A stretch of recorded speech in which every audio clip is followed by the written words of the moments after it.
आज मैं अपनी जिंदगी में पहली मर्तबा पीर ख्वाजा गुलाम फरीद साहब की दरबार पे जाने वाला हूँ। कहानी की शुरुआत कुछ इस तरह से होती है कि सुबह ही सुबह मेरा कजन गाड़ी लेके सीधा मेरे दरवाजे पे पहुंच जाता है। बिना कुछ पूछगिछ किए तुम्हारे भाई ने फौरन से गाड़ी का दरवाजा खोला और अंदर जा बैठा। बिल्कुल मेरी तरह एक और बंदे को भी गाड़ी के अंदर समर्पित करना था और साथ में पेट्रोल तो जरूरी है, तुम लोग को ऑलरेडी पता है। तो सीधा पहुंचा पेट्रोल पंप और वहां पे जल्दी से तुम्हारे भाई ने 2500 रुपए का पेट्रोल डलवा लिया। पेट्रोल मैंने डलवाया था, पैसे मेरे नहीं थे। सुबह का सूरज अपनी बुलंदियों पे पहुंच गया था और अभी तक हम लोग घर से ही निकल रहे थे। यहाँ पे अचानक गाड़ी रुकी तो तुम्हारे भाई ने यहाँ से सूरज को नापने की कोशिश की तो ये तो बहुत ही छोटा निकला। अब ये कुत्ता भी व्लॉग में आना चाहिए। कहां भाग रहा है भाई? ये मत बोलना कि भाई तेरी शक्ल ऐसी है कि कुत्ता भी देख के मुंह मोड़ गया। मैं जब भी लंबे रूट पे निकलता हूँ रास्ते में मौजूद सारी मस्जिदें और नहरें दिखाना मेरा फर्ज होता है। सच बताना, पहली नजर में तुम लोग को लगा ना कि ये सनरूफ है? ऑल्टो में कब से सनरूफ आने लगा ये दिख रहा है। कुत्ता तो मेरे ख्याल से घर से बिल्कुल खुदकुशी की नीयत से आया था, लेकिन हमारे ड्राइवर बहुत ही ज्यादा रहमदिल थे। अद्दा कम हो गया, 9 महीने बाद नवा रक्षा बार आएगा।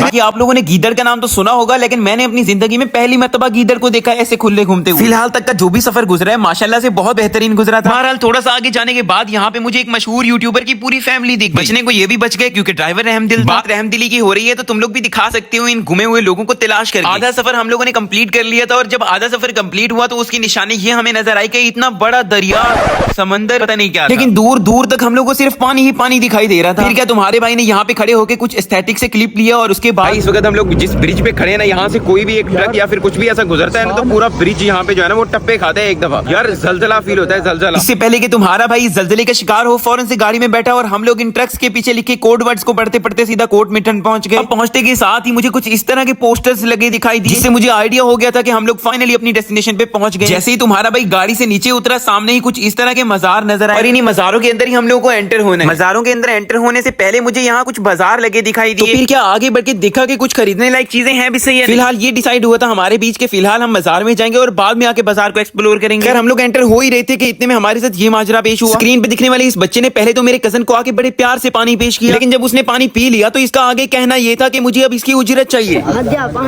आई नो भाई, दिस इज बिजनेस। ये हदिया रहा था, लेकिन इतनी जबरदस्ती के साथ बयान नहीं किया जा सकता। बस हम तो दुआ ही कर सकते हैं कि अल्लाह पाक इनको हिदायत दे। एक मुअय्यन रास्ते से गुजरता हुआ तुम्हारा भाई जैसे ही दरबार की तरफ बढ़ा, सामने मुझे कुछ इस तरह का मंजर नजर आया। दरबार की एंट्रेंस में यहाँ पे एक पानी का पूल था। आई डोंट नो ये किस लिए था, अगर किसी को पता है तो कमेंट सेक्शन में बता सकते हो। दरबार में एंटर होने से पहले तुम्हारे भाई ने सबसे पहले तो अपनी जूती को ठिकाने लगाया। सिर्फ दरबार में मैं एंटर होने ही वाला था कि इतने में मुझे ये वाला चार्ट दिखाई दिया, जिसके ऊपर वाज़ेह तौर पे लिखा हुआ था कि भाई दरबार के अंदरूनी हिस्से की वीडियो बनाने वाले पर कानूनी कार्रवाई की जा सकती है। इसलिए अंदर एंटर होते ही हजरत ख्वाजा साहब की मकबरा मुबारक पे खड़े होकर तुम्हारे भाई ने फातिहा अदा की और उसके बाद फौरन से बाहर आ गया। बाहर निकलते ही इस अट्रैक्टिव मिठाई की दुकान से कुछ खरीदने लगा तो पीछे से ये बच्चा आ गया जो डरते डरते मुझे ये बोल रहा था कि मैं आपकी वीडियो में आना चाहता हूँ। ऑफ कोर्स ये हमारा फॉलोअर ही था तो भाई डरने की क्या बात है। अब वापस आते हैं अपनी उन अट्रैक्टिव मिठाइयों की तरफ, जिनको मैंने जल्दी से पैक कराया और सेफली निकल पड़ा सीधा अपने घर की तरफ।